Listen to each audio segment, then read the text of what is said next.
गृह मंत्री अमित शाह तभी ये कहा करते थे कि बीजेपी जाति जनगणना के खिलाफ नहीं है, लेकिन उचित सोच विचार करके इसका निर्णय लिया जाएगा। इस मुद्दे पर हम राष्ट्रीय राजनीतिक दल है, वोटों की राजनीति नहीं करते हैं। सभी से चर्चा कर जो उचित निर्णय होगा वो जरूर हम करेंगे और बताएंगे। गृह मंत्री अमित शाह ने यह दावा जरूर किया, लेकिन यह भी सच है कि कांग्रेस ये कमोबेश परसेप्शन बनाने में कामयाब हो गई। केंद्र सरकार जाति जनगणना को लेकर डुलमुल रवैया अपना रही है और सड़क से लेकर संसद तक राहुल लगातार इस मुद्दे को उठाते रहे। जितना मेरा आप लोग इंसल्ट करना चाहते हैं आप खुशी से करिए, आप रोज करिए, मगर एक बात मत भूलिए, जाति जनगणना को हम यहां पास करके दिखाएंगे। धन्यवाद। जिसका फायदा, जैसा मैंने बोला, उत्तर प्रदेश चुनाव में देखने को मिला 2024 में, और अब आने वाले विधानसभा चुनाव में कांग्रेस इसका फायदा लेना चाहती है। और ना सिर्फ उत्तर प्रदेश, महाराष्ट्र में आपको आरक्षण हटा दिया जाएगा, संविधान बदल दिया जाएगा। ये तमाम नारे, ये जो परसेप्शन बना, उसकी वजह से भारतीय जनता पार्टी को भारी नुकसान हुआ। वो भारी नुकसान आंकड़ों में नजर आता है 2024 में। राहुल की इसी जागृति के बाद कि ये मुद्दा ले लिया जाए और उस मुद्दे को मुखर रूप से उठाया जाए, इसी जागृति के बाद बीजेपी के लिए चुनाव में मुश्किलें खड़ी हो गई।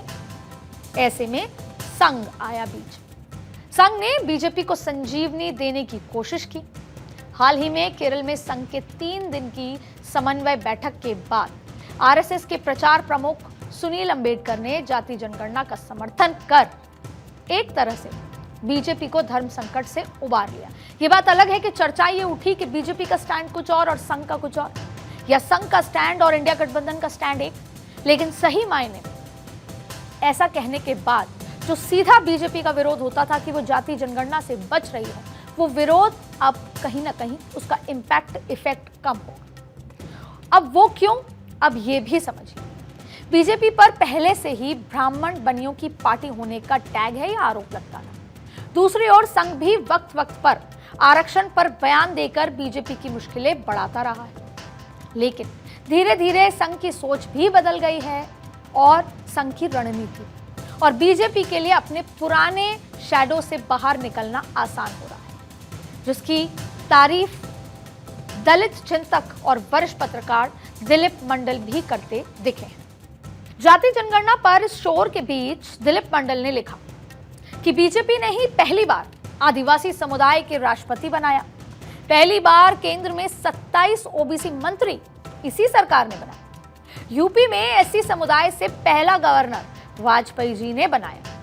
पहली बार दलित समाज से एक कलाकार नॉमिनेटेड कैटेगरी से राज्यसभा पहुंचा पद्म पुरस्कार, और अब बड़ी संख्या में एससी, एसटी और ओबीसी समाज के लोगों को मिलने लग रहे हैं।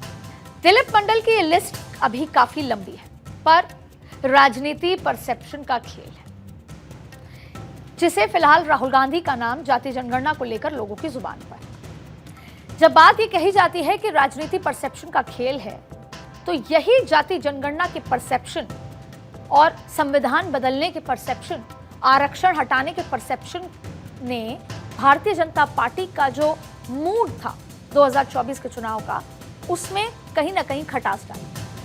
अब भारतीय जनता पार्टी इस परसेप्शन को तोड़ना चाहती है, तो वहीं राहुल गांधी और पूरी विपक्षी पार्टी इस परसेप्शन को बनाए रखना चाहते हैं। और आज की तारीख में राजनीति का जो सार है वो यही है। अब आपको बताएं कि हाल ही में सुप्रीम कोर्ट ने कोटे में कोटा के लिए एक सुझाव दिया, और उसके बाद कहीं ना कहीं आपने देखा कि भारत बंद भी हुआ, तमाम तरीके की बात हुई। अब इस परसेप्शन को तोड़ने के लिए खुद नरेंद्र मोदी ने संसद के अंदर जितने भी एससी एसटी सांसद हैं उनको अपने चेंबर में बुलाया और उनको कहा कि सबसे पहले मैं आपको ये कहना चाहता हूं कि भले ही सुप्रीम कोर्ट का ये सुझाव हो, लेकिन केंद्र सरकार ये करने नहीं जा रही है।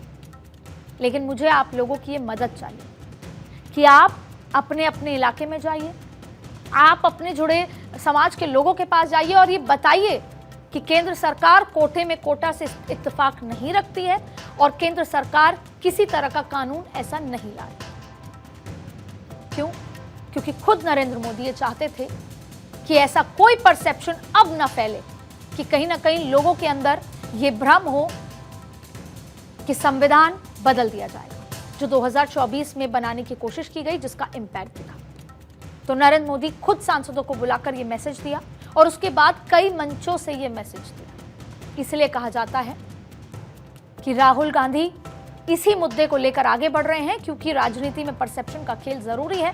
आने वाले चुनाव जो है, चाहे फिर बात हो हरियाणा की, बात हो जम्मू कश्मीर की, बात हो महाराष्ट्र की, या बात हो झारखंड की, इस साल में ये चुनाव इसी परसेप्शन और राजनीतिक जो बातचीत के इर्द गिर्द घूमने वाला है। राहुल खुद को ओबीसी और दलित समाज का नया मसीहा बताने में जुड़ गए हैं, और राहुल अभी विपक्ष में हैं तो सरकारी जिम्मेदारियों से मुक्त भी हैं, और जाति जनगणना के बाद होने वाली दुश्वारियों से भी, क्योंकि ये तो तय है कि जाति जनगणना तो बस शुरुआत होगी और अगला पड़ाव रिजर्वेशन का कोटा बढ़ाने का होगा, जिसको लेकर संवैधानिक संशोधन भर ही नहीं करना होगा, बल्कि समाज के एक बड़े तबके को नाराज करने का जोखिम भी उठाना पड़ेगा। तो इस सियासी खेल में बिना नफा नुकसान को तोले बीजेपी फिलहाल कोई कदम नहीं उठाना